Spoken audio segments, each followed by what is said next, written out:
now joining me now is Tony Jordan, who's a consultant at the Utility Market Experts. Now, can Rishi help us in this tough winter ahead? Is April more important? That's what I want to know. Thank you so much for joining us. That really is the first question, isn't it?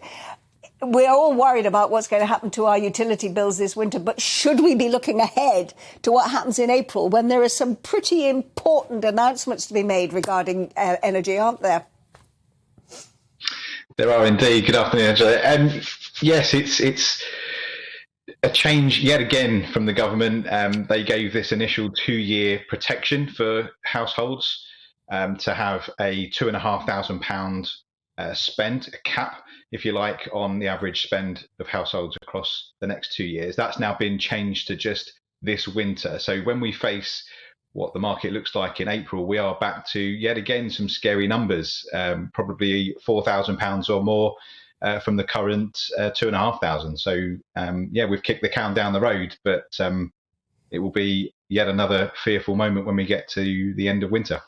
But what's likely to happen between now and then that may take some of that fear away, and the figures may not be as bad as we're anticipating?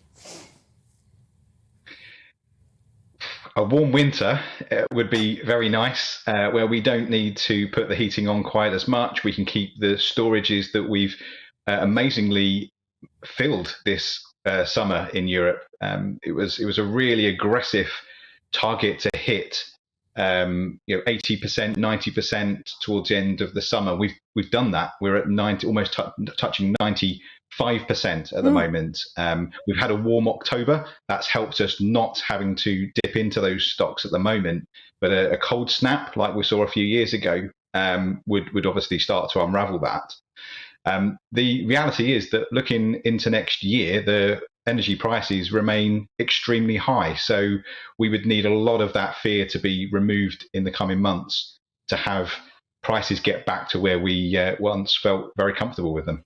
Now, it's a contentious issue, but bearing in mind what you've just said, was it the right decision to ban fracking? Fracking's always contentious, isn't it? I mean, that's something that's gone on for many years. It attracts protests.